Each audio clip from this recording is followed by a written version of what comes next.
এখন আমরা বায়ুমণ্ডলের চাপ নিয়ে আলোচনা করব। আমরা এটা জানি অলরেডি যে পৃথিবীর অভিকর্ষ বলের জন্য পৃথিবীর চারিদিকে ভূপৃষ্ঠ থেকে প্রায় 1600 কিলোমিটার উচ্চতা পর্যন্ত একটা গ্যাসীয় পদার্থের স্তর রয়েছে। এই স্তরকেই আমরা বায়ুমণ্ডল বলে থাকি।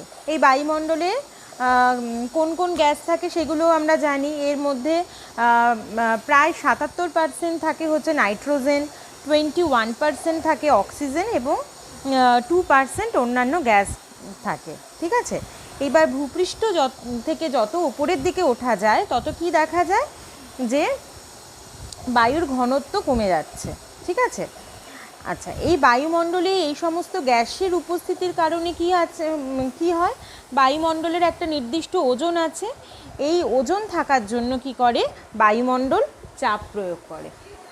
সুতরাং দেখো, বায়ুমণ্ডলের চাপের কি সংজ্ঞা দেওয়া যায়। কোনো বিন্দুর চারিদিকে একক ক্ষেত্রফলের উপর লম্বভাবে বায়ুমণ্ডল তার ওজনের জন্য যে পরিমাণ বল প্রয়োগ করে তাকে ওই বিন্দুতে বায়ুমণ্ডলের চাপ বলা হয়। ঠিক আছে, এইবার দেখো, আমি তোমাদের আগেই বলেছিলাম যে উচ্চতা বৃদ্ধির সাথে সাথে বায়ুর ঘনত্ব কমতে থাকে। ঘনত্ব কমলে বায়ুর ওজনও কমবে, সুতরাং বায়ুর চাপও কমবে। ঠিক আছে, সুতরাং সমুদ্রপৃষ্ঠ থেকে যত ওপরের দিকে যাওয়া যাবে তত বায়ুমণ্ডলের চাপ কমবে। এবার আমাদের দৈনন্দিন জীবনে বায়ুমণ্ডলের চাপের একটা গুরুত্বপূর্ণ প্রভাব রয়েছে। আমরা প্রায়ই শুনি যে নিম্নচাপ তৈরি হয়েছে। নিম্নচাপ শুরু হলেই আমরা কি দেখি, ঝড় বৃষ্টি হয়। এখন এই যে নিম্নচাপ বা উচ্চচাপের কথা আমরা বলছি, সেটা নিশ্চয়ই কোনো একটা স্ট্যান্ডার্ড বা রেফারেন্স চাপের রেসপেক্টে আমরা বলছি। এই স্ট্যান্ডার্ড বা রেফারেন্স চাপকেই আমরা প্রমাণ বায়ুমণ্ডলীয় চাপ বলবো। তাহলে এসো আমরা দেখে নিই প্রমাণ বায়ুমণ্ডলীয় চাপের সংজ্ঞাটা কী। সুতরাং দেখো, বায়ুমণ্ডলীয় চাপের কি সংজ্ঞা দেওয়া যায়। সমুদ্রপৃষ্ঠে 45 ডিগ্রি অক্ষাংশে 0 ডিগ্রি সেন্টিগ্রেড উষ্ণতায় 76 সেন্টিমিটার উঁচু পারস্তম্ভের চাপকে আমরা প্রমাণ বায়ুমণ্ডলীয় চাপ বলবো। ঠিক আছে, এখানে এই সমুদ্রপৃষ্ঠ, 45 ডিগ্রি অক্ষাংশ এবং 0 ডিগ্রি সেন্টিগ্রেড, এই তিনটে টার্মই মনে রাখতে হবে, লিখতে হবে। যদি এই তিনটের কোনো একটা মিসিং থাকে তাহলে কিন্তু তোমরা সংজ্ঞায় ফুল মার্কস পাবে না। কারণ কি, আমরা কি জানি, চাপের রাশিমালা কি, এইচ ইন্টু রো ইন্টু জি।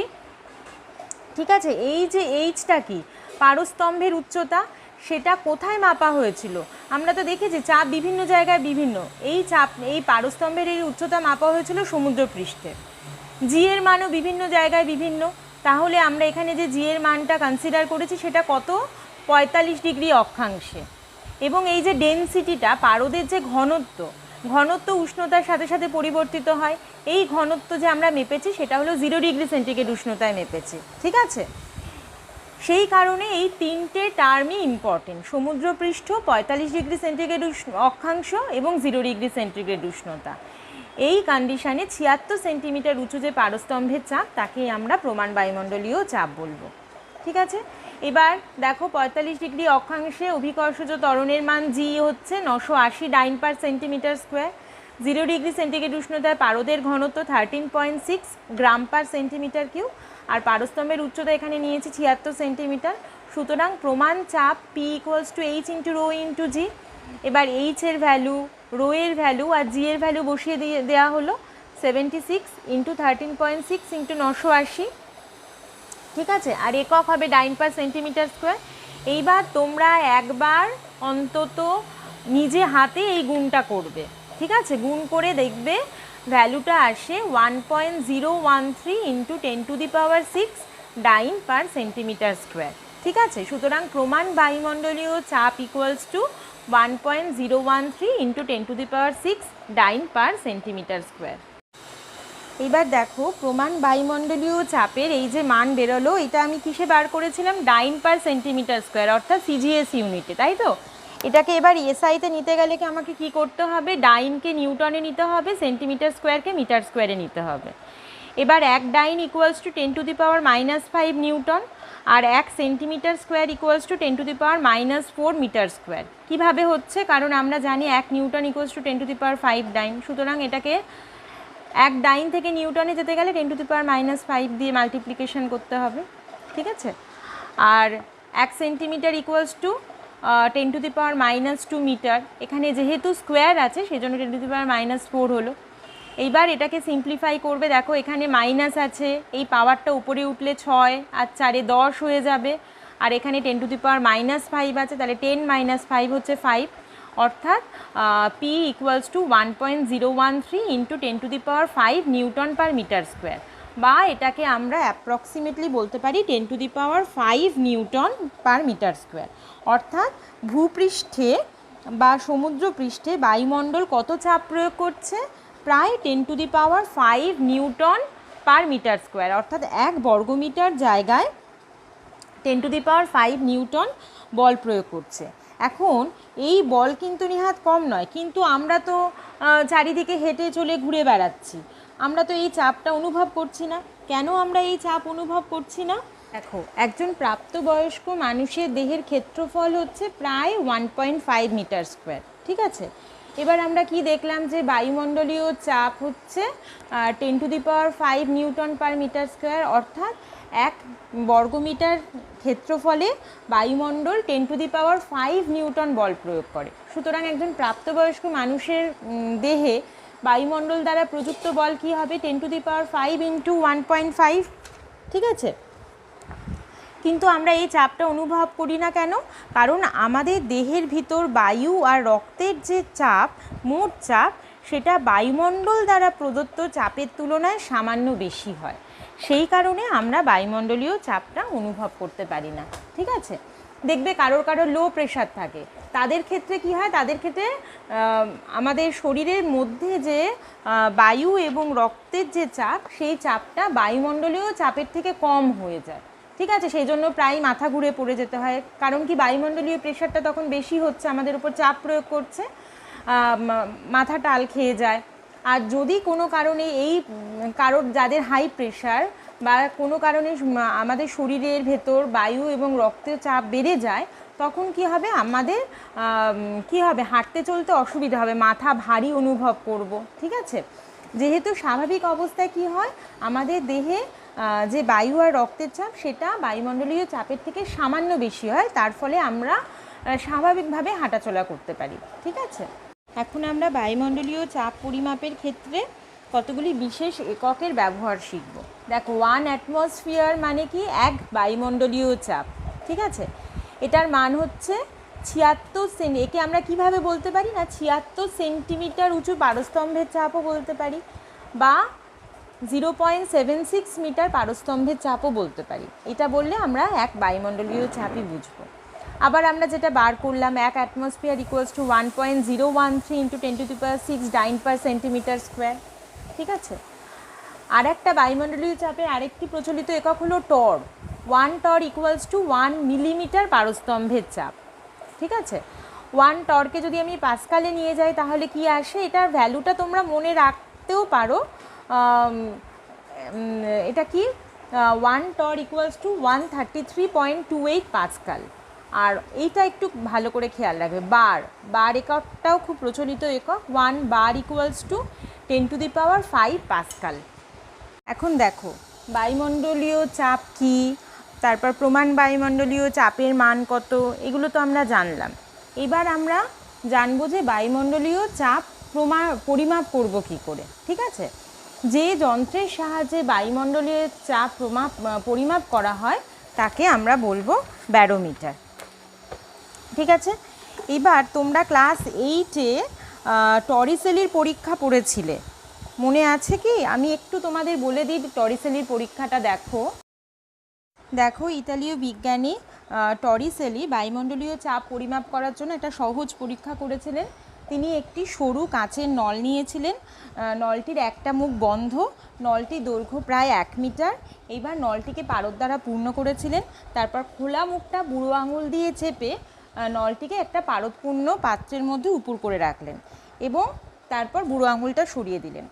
কি দেখা গেল? দেখা গেল যে নলের মধ্যে থেকে কিছুটা পারদ পাত্রের মধ্যে প্রবেশ করলো এবং নলের যে পারদের দৈর্ঘ্য সেটা কমতে থাকলো, কিন্তু কমতে কমতে যখন এই পারদস্তম্ভের দৈর্ঘ্য ৭৬ সেন্টিমিটার হলো, পাত্রে যে পারদতল রয়েছে সেইটা থেকে নলের মধ্যে যে পারদস্তম্ভ তার দৈর্ঘ্য যখন ৭৬ সেন্টিমিটার হলো, তত পর্যন্ত এসেই কিন্তু পারদটা স্থির হয়ে গেল।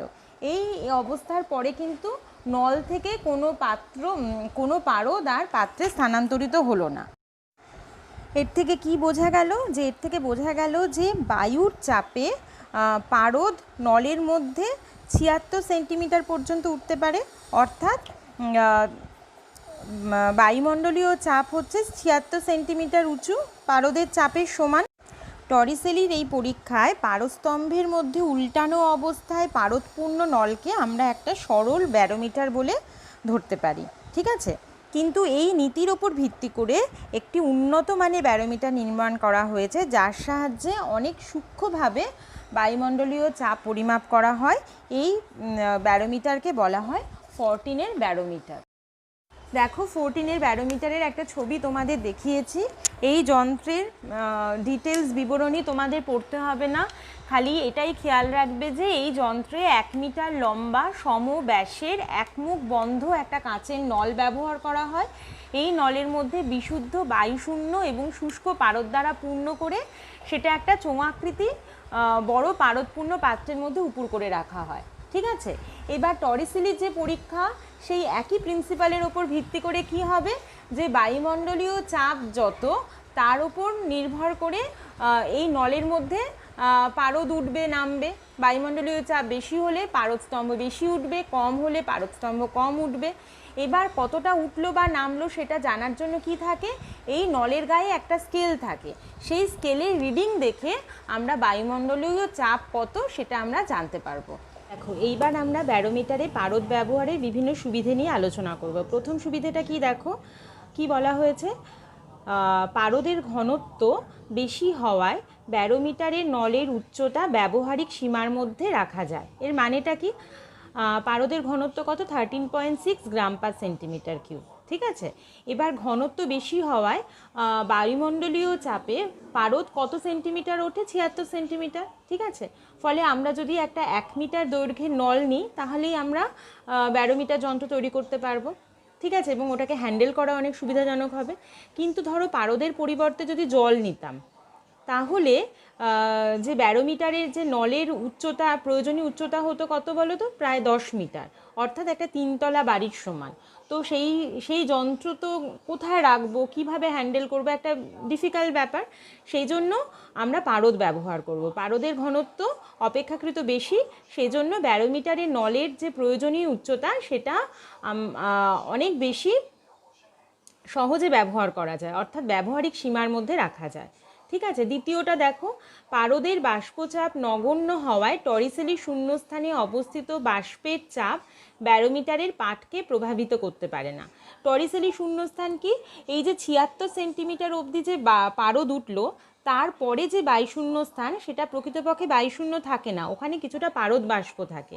এইবার পারদের এই বাষ্পচাপ খুবই কম, সুতরাং এই পারদের বাষ্পচাপ কম হওয়ার জন্য কি করে, সেটা ব্যারোমিটারের পাঠকে প্রভাবিত করতে পারে না। আচ্ছা, তারপরেরটা, এটা তোমাদের সকলেরই জানা, পারদ উজ্জ্বল আর চকচকে, সেজন্য বাইরে থেকে পরিষ্কার বোঝা যায়, ফলে রিডিং নিতে সুবিধা হয়। আর কি, 4 নম্বর পয়েন্টটা দেখো, কাঁচের গায়ে পারদ লেগে থাকে না, ঠিক আছে, ফলে সহজেই কাঁচের গা দিয়ে ওঠানামা করতে পারে।